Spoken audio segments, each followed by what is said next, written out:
Rowdy sheeter ಬಿಗ್ಲು Shiva ಕೊಲೆ ಕೇಸ್ನಲ್ಲಿ ಶಾಸಕ ಬೈರತಿ ಬಸವರಾಜ್ಗೆ ಬಂಧನದ ಭೀತಿ ಎದುರಾಗಿದೆ. ಸಿಐಡಿ ಅಧಿಕಾರಿಗಳು 3 ತಂಡಗಳ ಮೂಲಕ ಬೈರತಿ ಬಸವರಾಜ್ಗೆ ತೀವ್ರ ಹುಡುಕಾಟವನ್ನು ಮುಂದುವರೆಸಿದ್ದಾರೆ. ಬೈರತಿಯವರ ಲಾಸ್ಟ್ ಲೊಕೇಶನ್ ಪುಣೆಯಲ್ಲಿ ಸಿಕ್ಕಿದೆ. ಮಹಾರಾಷ್ಟ್ರ ಮತ್ತು ಗೋವಾದಲ್ಲಿ ಪೊಲೀಸರು ತಲಾಶ್ ನಡೆಸುತ್ತಿದ್ದಾರೆ. ಬೈರತಿ ಬಸವರಾಜ್ಗೆ ಇಂದು ಲುಕ್ಔಟ್ ನೋಟಿಸ್ ನೀಡುವಂತಹ ಸಾಧ್ಯತೆ ಕೂಡ ಇದೆ. ಹಾಗೆಯೇ ಇವತ್ತು ಜನಪ್ರತಿನಿಧಿಗಳ ವಿಶೇಷ ನ್ಯಾಯಾಲಯದಲ್ಲಿ ಬೈರತಿ ಬಸವರಾಜು ನಿರೀಕ್ಷಣಾ ಜಾಮೀನು ಅರ್ಜಿ ವಿಚಾರಣೆ ನಡೆಯಲಿದೆ. ಇನ್ನು ಇದೇ ವಿಚಾರವಾಗಿ ಗೃಹ ಸಚಿವ ಪರಮೇಶ್ವರ್ ರಿಯಾಕ್ಷನ್ ಕೊಟ್ಟಿದ್ದಾರೆ. ಕಾನೂನು ಪ್ರಕಾರ ಏನು ಕ್ರಮ ಕೈಗೊಳ್ಳಬೇಕು ಅದನ್ನು ಪೊಲೀಸರು ತೆಗೆದುಕೊಳ್ತಾರೆ. ಶೀಘ್ರದಲ್ಲೇ ಅವರನ್ನ ವಶಕ್ಕೆ ಪಡೆಯುವ ಕೆಲಸವನ್ನ ಪೊಲೀಸರು ಮಾಡ್ತಾರೆ ಅಂತಂದ್ರು. ಕಾನೂನು ಪ್ರಕಾರ ಏನು ಕ್ರಮ ತಗೊಳ್ಬೇಕು ತಗೊಳ್ತಾರೆ. ಅದರಲ್ಲಿ ಈಗ ಕೋರ್ಟ್ ಆದೇಶ ಮಾಡಿದೆ ಅಲ್ಲ, ಆ ಹಿನ್ನೆಲೆಯಲ್ಲಿ ಕಾನೂನು ಪ್ರಕಾರ ಏನು ಕ್ರಮ ತಗೋಬೇಕು ಅದನ್ನ ತಗೊಳ್ತಾರೆ. ಎಫ್ಐಆರ್ ನಾಯಕತ್ವ ಗೊಂದಲ ಹೇಳಿಕೆಗಳ ಬಗ್ಗೆ ಎಐಸಿಸಿ ಅಧ್ಯಕ್ಷ ಮಲ್ಲಿಕಾರ್ಜುನ ಖರ್ಗೆ ಫುಲ್ ಗರಂ ಆಗಿದ್ದಾರೆ. ಸಿಎಂ ಡಿಸಿಎಂ ಪ್ರತಿದಿನದ ಹೇಳಿಕೆಗಳಿಗೆ ಬೇಸರ ವ್ಯಕ್ತಪಡಿಸಿದ್ದು, ಹೈಕಮಾಂಡ್ನತ್ತ ಬೊಟ್ಟು ಮಾಡ್ತಿರೋದಕ್ಕೆ ಕಿಡಿಕಾರಿದ್ರು. ಗೊಂದಲವನ್ನ ಹೈಕಮಾಂಡ್ ಸೃಷ್ಟಿ ಮಾಡ್ತಾ ಇಲ್ಲ, ಎಲ್ಲದಕ್ಕೂ ಹೈಕಮಾಂಡ್ನತ್ತ ಬೊಟ್ಟು ಮಾಡೋದಲ್ಲ. ಲೋಕಲ್ ಲೀಡರ್ಗಳೇ ಎಲ್ಲವನ್ನ ಸೆಟಲ್ ಮಾಡ್ಕೋಬೇಕು. ನನ್ನಿಂದಲೇ ಪಕ್ಷ ಅಧಿಕಾರಕ್ಕೆ ಬಂತು ಅನ್ನೋದು ಸರಿಯಲ್ಲ. ಪಕ್ಷ ಅಂದಮೇಲೆ ಎಲ್ಲರ ಪಾತ್ರವೂ ಇರುತ್ತೆ ಅಂತ ಮಲ್ಲಿಕಾರ್ಜುನ್ ಖರ್ಗೆ ಗರಂ ಆಗಿದ್ರು. ಗೊಂದಲ ಏನೋ ಹೈಕಮಾಂಡ್ ಮಾಡಿದೇನೋ ಗೊಂದಲ ಅವರೇ ಇಲ್ಲೇ ಲೋಕಲ್ ಸೃಷ್ಟಿ ಮಾಡ್ಕೊಳ್ತಾ ಇದ್ದಾರೆ. ಅವರೆಲ್ಲ ಮಾಡಬೇಕು. ಎಲ್ಲಕ್ಕ ನೀವು ಹೈಕಮಾಂಡ್ ಅಂತ ಹೇಳಿದ್ರೆ ಹೆಂಗೆ?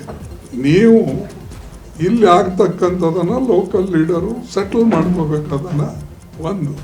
ಆಮೇಲೆ ಪಕ್ಷ ಎಲ್ಲರೂ ಕಟ್ಟಿದ್ದು, ಯಾರೋ ನಾನು ಕಟ್ಟಿನಿ ಅಂತಿಲ್ಲ. ಕಾಂಗ್ರೆಸ್ ಪಾರ್ಟಿ ಕಾರ್ಯಕರ್ತರು ಕಟ್ಟರು.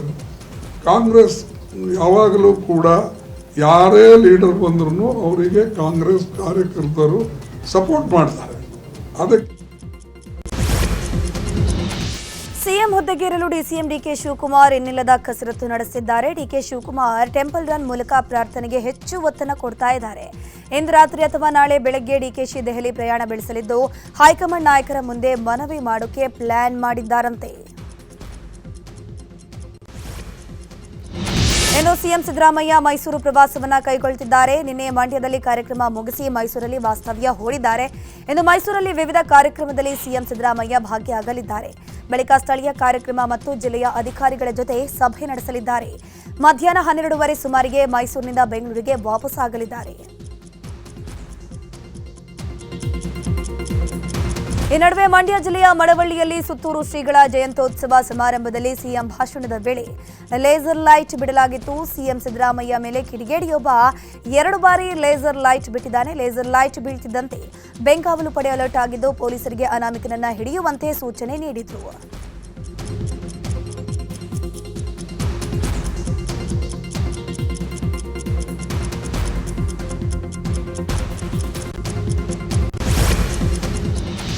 ಕಾಂಗ್ರೆಸ್ ಪಕ್ಷ ರಾಜ್ಯದಲ್ಲಿ ಯಾವುದೇ ಅಭಿವೃದ್ಧಿ ಕೆಲಸ ಮಾಡಿಲ್ಲ. ಈಗಿನ ಸರ್ಕಾರ ರಾಜ್ಯವನ್ನ ದಿವಾಳಿ ಮಾಡಿದೆ ಅಂತ ಸಂಸದ ಬಸವರಾಜ ಬೊಮ್ಮಾಯಿ ಆರೋಪವನ್ನ ಮಾಡಿದ್ರು. ಗದಗದಲ್ಲಿ ಮಾತನಾಡಿರುವ ಅವರು, ಎಲ್ಲಾ ಕಚೇರಿಯಲ್ಲಿ ಭ್ರಷ್ಟಾಚಾರ ತಾಂಡವವಾಡ್ತಾ ಇದೆ. ಹೀಗಾಗಿ ಜನ ಈ ಸರ್ಕಾರದ ವಿರುದ್ಧ ಮಾತನಾಡಬಾರದು ಅಂತ ಕಾನೂನು ತರ್ತಿದ್ದಾರೆ. ದ್ವೇಷ ಭಾಷಣದ ಬಗ್ಗೆ ನೋಡಿದ್ರೆ ಕಾಂಗ್ರೆಸ್ನವರೇ ಹೆಚ್ಚಾಗಿ ದ್ವೇಷ ಭಾಷಣ ಮಾಡಿದ್ದಾರೆ.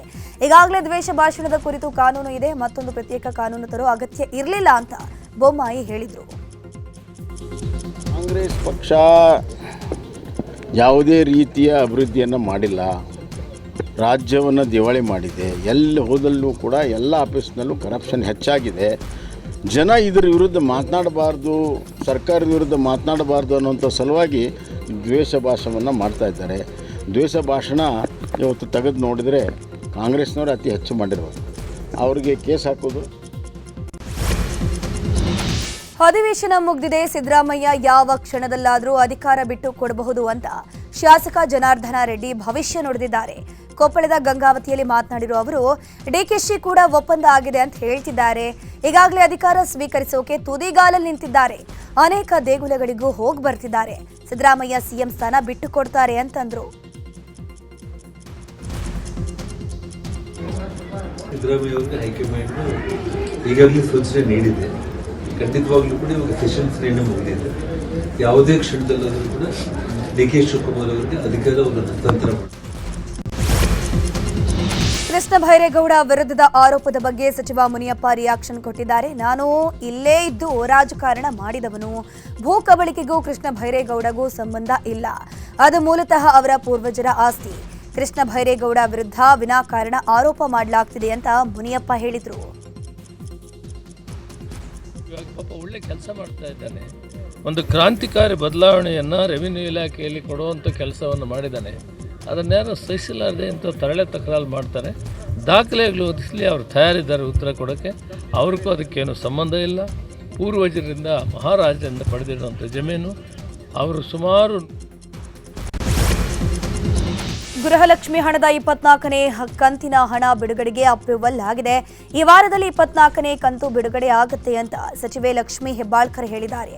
ಬೆಳಗಾವಿಯಲ್ಲಿ ಮಾತನಾಡಿರೋ ಅವರು ಶೀಘ್ರವೇ ಹಣ ರಿಲೀಸ್ ಆಗುತ್ತೆ ಅಂತಂದ್ರು. ಈಗಾಗಲೇ 24ನೇ ಕಂತು, ನಾನು ಯಾವಾಗಿದ್ರೂ ಹೇಳ್ತೀನಿ ಕಂತು ಕಂತು ಅಂತ ಹೇಳ್ತೀನಿ, ತಿಂಗಳ ಹೆಸರನ್ನು ಜಾಸ್ತಿ ಹೇಳೋದಿಲ್ಲ. ಸೊ 24ನೇ ಕಂತನ್ನು ಈಗಾಗಲೇ ಫೈನಾನ್ಸ್ ಡಿಪಾರ್ಟ್ಮೆಂಟ್ ಅವರು ನಮಗೆ ಕೊಟ್ಟಿದ್ದಾರೆ. ಸೋಮವಾರದಿಂದ ಮುಂದಿನ ಶನಿವಾರದ ಒಳಗಡೆ 24ನೇ ಕಂತು ಬಿಡುಗಡೆ ಆಗುತ್ತೆ. ಈಗಾಗಲೇ 24ನೇ ಕಂತು ಮುಂದಿನ ವರ್ಷದಿಂದ ಎಲ್ಕೆಜಿಯಿಂದ ದ್ವಿತೀಯ ಪಿಯುಸಿವರೆಗೂ ಪಠ್ಯ ಹಾಗೂ ನೋಟ್ ಪುಸ್ತಕ ಬಿಸಿಯೂಟ ನೀಡಲಾಗುವುದು ಅಂತ ಶಿಕ್ಷಣ ಸಚಿವ ಮಧು ಬಂಗಾರಪ್ಪ ಹೇಳಿದ್ದಾರೆ. ಕೆಪಿಎಸ್ ಶಾಲೆಯಲ್ಲಿ ಎಲ್ಕೆಜಿಯಿಂದ ದ್ವಿತೀಯ ಪಿಯುಸಿವರೆಗೂ ಒಂದೇ ಕಡೆ ವ್ಯಾಸಂಗ ಮಾಡಬಹುದಾಗಿದೆ. ಇದೇ ಪ್ರಪ್ರಥಮ ಬಾರಿಗೆ ನೋಟ್ಬುಕ್ ಕೂಡ ನೀಡ್ತಾ ಇದ್ದೀವಿ. ಹಾಗೆಯೇ ಕೆಪಿಎಸ್ ಶಾಲೆಗಳಲ್ಲಿ ಕಡ್ಡಾಯವಾಗಿ ಸಂಗೀತ ಮತ್ತು ದೈಹಿಕ ಶಿಕ್ಷಕರ ನೇಮಕ ಮಾಡಲಾಗುವುದು ಅಂತಂದ್ರು. ಮೈನಾರಿಟಿಯಿಂದ ಒಂದು 100 KPSನ ಹಣವನ್ನು ವ್ಯವಸ್ಥೆಯನ್ನು ಮಾಡಿ KPS ಶಾಲೆಗಳ ಉದ್ಘಾಟನೆ ಅಂದರೆ ಗುದ್ಲಿ ಪೂಜೆ ವ್ಯವಸ್ಥೆಗೆ ನಾವು ಶುರು ಮಾಡಬೇಕು ಅಂತ ಹೇಳಿ ನಾವು ಅಂದ್ಕೊಂಡಿದ್ದೀವಿ. ಮುಂದಿನ ವರ್ಷದಿಂದ LKGಯಿಂದ 12ನೇ ಕ್ಲಾಸ್ವರೆಗೂ notebook free, textbook free, notebook for the first time ಇತಿಹಾಸದಲ್ಲಿ ಯಾರು.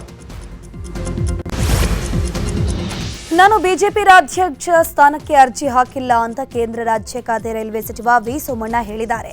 ಕೋಲಾರದಲ್ಲಿ ಮಾತನಾಡಿರೋ ಅವರು ಹೈಕಮಾಂಡ್ ಇದ್ರ ಬಗ್ಗೆ ತೀರ್ಮಾನ ಮಾಡುತ್ತೆ. ನಾನು ಯಾವುದೇ ಹುದ್ದೆಗೆ ಆಸೆ ಪಟ್ಟವನಲ್ಲ. ಪಕ್ಷದ ತೀರ್ಮಾನಕ್ಕೆ ತಲೆ ಬಾಗುತ್ತೇನೆ ಅಂತ ಹೇಳಿದ್ರು. ಹಣೆ ಬರ ಒಳ್ಳೆತನ ಅಲ್ಲ, ಒಂದು ನಿಮಿಷ ತಾಳು. ನಾನು ಯಾರಪ್ಪ, ಇದು ದೇಶ ಸೂಚನೆ ಕೊಡೋರು ಪಕ್ಷದ ಸಿದ್ಧಾಂತ, ಪಕ್ಷದ ಸಂದೇಶ. ನಾನು ತಲೆ ಬಾಗಿದ್ರಿಂದ ನಾನು ಗೋವಿಂದರಾಜ ನಗರದಲ್ಲಿ ನಿಂತು ನನಗೆ ಯಾರು ಸೋಲ್ಸಾರಪ್ಪ? ನಾನು ಲೆಕ್ಕ ಓಟೆ ಕೇಳಬೇಕಾಗಿಲ್ಲ. ನಾನು ಮಾಡಿರೋ ಅಷ್ಟು ಒಳ್ಳೆ ಕೆಲಸಗಳಿಲ್ಲ. ಆಗಿಂದ ನನಗೆ ಪಕ್ಷ ದೊಡ್ಡದು, ನಾಯಕರು ಏನು ಸಂದೇಶ ಕೊಡ್ತಾರೋ ಅದು ದೊಡ್ಡದು. ನಾನು ಆ ಥರ ಯಾವುದೇ ಅಧ್ಯಕ್ಷ ಮತ್ತೊಂದು ಮುಗಿದೋದಕ್ಕೆ ಆಶಾವಾದಿನೂ ಅಲ್ಲ, ಆಸೆ ಇಟ್ಕೊಂಡಿಲ್ಲ. ದ್ವೇಷ ಭಾಷಣ ಮಸೂದೆ ಸಂವಿಧಾನದ ವ್ಯಾಪ್ತಿ ಮೀರಿದೆ. ಇದು ಅಸಹಿಷ್ಣುತೆಯ ಪರಮಾವಧಿ ಅಂತ ಕೇಂದ್ರ ಸಚಿವ ಪ್ರಹ್ಲಾದ್ ಜೋಶಿ ಹೇಳಿದ್ದಾರೆ. ಹುಬ್ಬಳ್ಳಿಯಲ್ಲಿ ಮಾತನಾಡಿರುವ ಅವರು ಹಿಂದೂ ಸಂಘಟನೆಯನ್ನ ಹಣಿಯಲು ಈ ಮಸೂದೆ ಜಾರಿಗೆ ತರಲಾಗಿದೆ. ಇದರ ವಿರುದ್ಧ ಬಿಜೆಪಿ ಕಾನೂನು ಹೋರಾಟ ನಡೆಸಲಿದೆ. ಕಾಂಗ್ರೆಸ್ ಸರ್ಕಾರ ವಾಕ್ ಸ್ವಾತಂತ್ರ್ಯವನ್ನ ಹಕ್ಕುತ್ತಿದೆ ಅಂತ ಇನ್ನು ಜೋಶಿ ಆರೋಪವನ್ನ ಮಾಡಿದರು. ಘಟನೆಗಳನ್ನು ಹಣಿಲಿಕ್ಕೆ ಮಾಡ್ತಾ ಇರುವಂಥ ಇದು ಪೊಲೀಸರಿಗೆ ಅನಿಯಮಿತ ಅಧಿಕಾರ ಕೊಟ್ಟು ದಮನಕಾರಿ ಪ್ರವೃತ್ತಿ. ಇದನ್ನು ನಾವು ಎಲ್ಲ ರೀತಿಯಿಂದ ಹೋರಾಟವನ್ನು ಮಾಡ್ತೀವಿ. ಇನ್ನು ನರೇಗಾ ಯೋಜನೆ ಮರುನಾಮಕರಣ ವಿಚಾರವಾಗಿಯೂ ಜೋಶಿ ರಿಯಾಕ್ಷನ್ ಕೊಟ್ಟಿದ್ದಾರೆ. ಗಾಂಧೀಜಿ ತಮ್ಮ ಕೊನೆಯ ಕಾಲದಲ್ಲಿ ಕೂಡ ಹೇ ರಾಮ್ ಅಂತ ಹೇಳಿದ್ರು. ಹೀಗಾಗಿ ಉದ್ಯೋಗ ಖಾತ್ರಿ ಯೋಜನೆಯ ಹೆಸರು ಬದಲಾಯಿಸಲಾಗಿದೆ. ಕಾಂಗ್ರೆಸ್ ಎಷ್ಟು ಯೋಜನೆಗಳಿಗೆ ಗಾಂಧೀಜಿ ಹೆಸರನ್ನ ಇಟ್ಟಿದೆ ಹೇಳಲಿ ನೋಡೋಣ ಅಂತ ಪ್ರಶ್ನೆಯನ್ನ ಮಾಡಿದ್ರು. ರಾಮ ಹಿಂದೂ ಅಲ್ಲ ಅನ್ನೋ ಟಿಎಂಸಿ ನಾಯಕ ಮದನ್ ಮಿತ್ರಾ ಹೇಳಿಕೆ ಬಗ್ಗೆ ಕೇಂದ್ರ ಸಚಿವ ಪ್ರಹ್ಲಾದ್ ಜೋಶಿ ವಾಗ್ದಾಳಿ ನಡೆಸಿದ್ರು. ಧಾರವಾಡದಲ್ಲಿ ಮಾತನಾಡಿದ ಅವರು ಕಾಂಗ್ರೆಸ್ನ ಫ್ರೆಂಡ್ಲಿ ಪಾರ್ಟಿಗಳಿಗೆ ಹಿಂದೂ ದೇವತೆಗಳನ್ನ ಅಪಮಾನ ಮಾಡೋದು, ಬೈಯೋದು ಇವರಿಗೊಂದು ಫ್ಯಾಷನ್ ಆಗಿ ಹೋಗ್ಬಿಟ್ಟಿದೆ. ಮುಸ್ಲಿಂ ತುಷ್ಟೀಕರಣಕ್ಕಾಗಿ ಮಾತನಾಡ್ತಾರೆ. ಮಮತಾ ಬ್ಯಾನರ್ಜಿ ಅವರ ಮೇಲೆ ಯಾವ ರೀತಿ ಆಕ್ಷನ್ ತೆಗೆದುಕೊಳ್ತಾರೆ ಅನ್ನೋದನ್ನ ನಾನು ನೋಡಬೇಕು, ಅದು ನನ್ನ ಪ್ರಶ್ನೆ. ಇದು ಅತ್ಯಂತ ನಿಂದನೀಯ. ಏನ್ ಕ್ರಮ ತೆಗೆದುಕೊಳ್ತಾರೆ ಅನ್ನೋದನ್ನ ಸ್ಪಷ್ಟಪಡಿಸಬೇಕು ಅಂತ ಕಿಡಿಕಾರಿದ್ರು. ಬಾಗಲಕೋಟೆ ಜಿಲ್ಲೆಯ ಮುಧೋಳ ತಾಲೂಕಿನ ಒಕ್ಕಲುತನ ಹುಟ್ಟುವಳಿ ಮಾರಾಟ ಸಹಕಾರಿ ಸಂಘದ ಚುನಾವಣೆಯಲ್ಲಿ ಬಿಜೆಪಿಯ ಬೆಂಬಲಿತ ಪ್ಯಾನೆಲ್ ಜಯಭೇರಿಯನ್ನು ಬಾರಿಸಿದೆ. ಒಟ್ಟು 12 ಸ್ಥಾನಗಳ ಪೈಕಿ ಬಿಜೆಪಿ ಬೆಂಬಲಿತ 11 ಅಭ್ಯರ್ಥಿ ಜಯಗಳಿಸಿದ್ದು, ಕಾಂಗ್ರೆಸ್ನ ಬೆಂಬಲಿತ ಓರ್ವ ಅಭ್ಯರ್ಥಿ ಮಾತ್ರ ಗೆಲುವು ಸಾಧಿಸಿದ್ದಾರೆ. ಕಳೆದ ನವೆಂಬರ್ 23ರಂದು 9 ಸ್ಥಾನಕ್ಕೆ ಚುನಾವಣೆ ನಡೆದಿದ್ದು, ನಿನ್ನೆ ಚುನಾವಣಾ ಫಲಿತಾಂಶ ಹೊರಬಿದ್ದಿದೆ. ಜಿಲ್ಲಾ ಉಸ್ತುವಾರಿ ಸಚಿವ ಆರ್.ಬಿ. ತಿಮ್ಮಾಪುರ ಅವರ ಸ್ವಕ್ಷೇತ್ರದ ಚುನಾವಣೆಯಲ್ಲಿ ಕಾಂಗ್ರೆಸ್ ಹೀನಾಯ ಸೋಲನ್ನ ಕಂಡಿದೆ. ಹುಬ್ಬಳ್ಳಿಯಲ್ಲಿ ನಡೆದ ಮಾರ್ಕ್ ಚಿತ್ರದ ಪ್ರೀ ರಿಲೀಸ್ ಇವೆಂಟ್ನಲ್ಲಿ ನಟ ಕಿಚ್ಚ ಸುದೀಪ್ ವಿರೋಧಿಗಳಿಗೆ ಕೌಂಟರ್ ಕೊಟ್ಟಿದ್ದಾರೆ. ಡಿಸೆಂಬರ್ 25ಕ್ಕೆ ಜೋರಾಗಿ ಬಾಗಿಲು ತಡ್ತಿದ್ದೀವಿ, ಕೆಲ ಮಾತು ಹುಬ್ಬಳ್ಳಿಯಲ್ಲಿ ಮಾತನಾಡಿದ್ರೆ ಎಲ್ಲಿ ತಟ್ಟಬೇಕೋ ಅಲ್ಲಿ ತಟ್ಟತ್ತೆ. ಹೊರಗಡೆ ಒಂದ್ ಕಡೆ ಯುದ್ಧ ರೆಡಿಯಾಗಿದೆ, ನಾವು ಯುದ್ಧಕ್ಕೆ ಸಿದ್ಧ, ನಾವು ನಮ್ಮ ಮಾತಿಗೆ ಬದ್ಧ. ಸೈಲೆಂಟ್ ಆಗಿರೋದು ಒಳ್ಳೆಯದೋ ಕೆಟ್ಟದೋ ಗೊತ್ತಿಲ್ಲ. ನನ್ನ ಸ್ನೇಹಿತರು ಚೆನ್ನಾಗಿರ್ಲಿ ಅಂತ ಬಾಯಿ ಮುಚ್ಕೊಂಡಿದ್ದೆ, ಆದ್ರೆ ನನ್ನ ಸಹನೆಯಿಂದ ನಿಮ್ಮ ಮೇಲೆ ಪ್ರಹಾರ ನಡೀತಾ ಇದೆ. ತಡೆಯೋವರೆಗೂ ತಡೀರಿ, ಮಾತನಾಡೋ ಟೈಮಲ್ಲಿ ಮಾತನಾಡ್ರಿ ಅಂತ ಕರೆ ಕೊಟ್ಟಿದ್ದಾರೆ. ಈ ಜರ್ನಿಯಲ್ಲಿ 25ಕ್ಕೆ ಥಿಯೇಟ್ರಲ್ಲಿ ಒಂದು ಸಿನಿಮಾ ಬಿಡುಗಡೆ ಆಗುತ್ತೆ. ಆದರೆ ಹೊರಗಡೆ ಒಂದು ಪಡೆ ಯುದ್ಧಕ್ಕೆ ರೆಡಿ ಆಗ್ತಾ ಇದೆ. ಈ ವೇದಿಕೆ ಮೇಲಿಂದ ಹೇಳ್ತಾ ಇದ್ದೀನಿ, ಯುದ್ಧಕ್ಕೆ ಸಿದ್ಧ. ಯಾಕಂದ್ರೆ ನಾವು ನಮ್ಮ ಮಾತಿಗೆ ಬದ್ಧ. ಕೆಲವು ಮಾತು ಇದರ ಬೆನ್ನಲ್ಲೇ ದರ್ಶನ್ ಪತ್ನಿ ಕೂಡ ಪರೋಕ್ಷವಾಗಿ ಕೌಂಟರ್ ಕೊಟ್ಟಿದ್ದಾರೆ. ಕೆಲವೊಂದು ವ್ಯಕ್ತಿಗಳು ದರ್ಶನ್ ಇಲ್ಲದೆ ಇದ್ದಾಗ ಅವರ ಬಗ್ಗೆ, ಅವರ ಫ್ಯಾನ್ಸ್ ಬಗ್ಗೆ ವೇದಿಕೆ ಮೇಲೆ ಮಾತನಾಡ್ತಾರೆ. ಆದರೆ ದರ್ಶನ್ ಹೊರಗಡೆ ಇದ್ದಾಗ ಇವರೆಲ್ಲ ಬೆಂಗಳೂರಿನಲ್ಲಿ ಇರ್ತಾರಾ ಇಲ್ವಾ ಅನ್ನೋದೇ ಗೊತ್ತಾಗೋದಿಲ್ಲ. ಅಂಥವರ ಬಗ್ಗೆ ತಲೆ ಕೆಡಿಸ್ಕೊಳ್ಬಾರ್ದು ಅಂತ ಟಾಂಗ್ ಕೊಟ್ಟರು.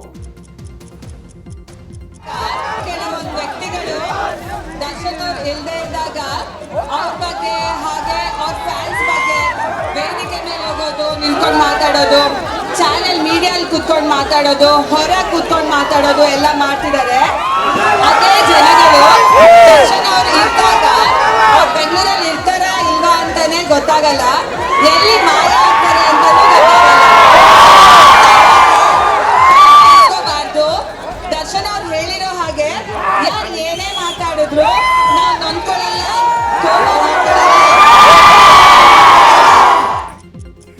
ಈ ನಡುವೆ ಕಾಡಿಗೆ ಒಬ್ಬರೇ ರಾಜ ಎಂದು ಧನ್ವೀರ್ ಜಾಲತಾಣಗಳಲ್ಲಿ ಪೋಸ್ಟ್ ಹಾಕಿದ್ದಾರೆ. ದರ್ಶನ್ ಜೊತೆಗಿನ ಫೋಟೋ ಶೇರ್ ಮಾಡಿದ ಅವರು ವಿಜಯ್ ಹಾಡಿದ ಹಾಡನ್ನ ಪೋಸ್ಟ್ ಹಾಕಿದ್ದಾರೆ. ಈ ಮೂಲಕ ನಟ ಸುದೀಪ್ಗೆ ಪರೋಕ್ಷವಾಗಿ ಟಾಂಗ್ ನೀಡಿದ್ದಾರೆ. ಕುಕ್ಕೆ ಸುಬ್ರಹ್ಮಣ್ಯ ದೇಗುಲದ ಕಿರುಷಷ್ಠಿ ಆಮಂತ್ರಣ ಪತ್ರಿಕೆಯಲ್ಲಿ ಅನಿಯಮಿತರ ಹೆಸರು ಸೇರ್ಪಡೆ ಹಿನ್ನೆಲೆ ಇಂದು ಹಿಂದೂ ಪರ ಸಂಘಟನೆ ಪ್ರತಿಭಟನೆಗೆ ಮುಂದಾಗಿದೆ. ಈ ಬಗ್ಗೆ ಹಿಂದೂ ಜಾಗರಣ ವೇದಿಕೆ ಮುಖಂಡ ಮೋಹನ್ ದಾಸ್ ಕಣಿಯೂರು ಮಾತನಾಡಿದ್ದು, ಸರ್ಕಾರದ ಧಾರ್ಮಿಕ ದತ್ತಿ ಇಲಾಖೆಯ ಕಾನೂನು ಮೀರಿ ಆಮಂತ್ರಣ ಪತ್ರಿಕೆ ಸಿದ್ಧಪಡಿಸಲಾಗಿದ್ದು, ಸರಿಪಡಿಸುವಂತೆ ದೇವಸ್ಥಾನದ ಆಡಳಿತಕ್ಕೆ ಮನವಿಯನ್ನ ಮಾಡಿದ್ವಿ, ಆದರೆ ಯಾವುದೇ ಪ್ರತಿಕ್ರಿಯೆ ಸಿಕ್ಕಿಲ್ಲ. ಈ ಹಿನ್ನೆಲೆಯಲ್ಲಿ ಪ್ರತಿಭಟನೆ ಹಮ್ಮಿಕೊಂಡಿದ್ದು, ಏನಾದರೂ ಅನಾಹುತ ಆದರೆ ಅದಕ್ಕೆ ಸರ್ಕಾರವೇ ನೇರ ಕಾರಣ ಅಂತ ಹೇಳಿದ್ರು. ನಗರಸಭೆ ನಿರ್ಲಕ್ಷ್ಯದಿಂದ ಕುಡಿಯೋ ನೀರು ರಸ್ತೆ ಮೇಲೆ ಹರಿಯುತ್ತಿರುವ ಘಟನೆ ಕೊಪ್ಪಳ ನಗರದ ಕೆಕೆಆರ್ಟಿಸಿ ವಿಭಾಗೀಯ ಕಚೇರಿಯ ಮುಂಭಾಗ ನಡೆದಿದೆ. ಹಲವು ದಿನಗಳಿಂದ ಕುಡಿಯೋ ನೀರು ಪೈಪ್ ಒಡೆದು ರಸ್ತೆಯಲ್ಲಿ ನೀರು ಹೋಗ್ತಾ ಇತ್ತು. ವಾಹನ ಸವಾರರು ಪರದಾಡುವಂತಾಗಿತ್ತು. ನಗರದ ಮುಖ್ಯ ರಸ್ತೆಯಲ್ಲಿ ನೀರು ಹರಿಯುತ್ತಿದ್ರು. ನಗರಸಭೆ ನಿರ್ಲಕ್ಷ್ಯ ತೋರುತ್ತಿದ್ದು ಜನರು ಹಿಡಿಶಾಪ ಹಾಕ್ತಿದ್ದಾರೆ.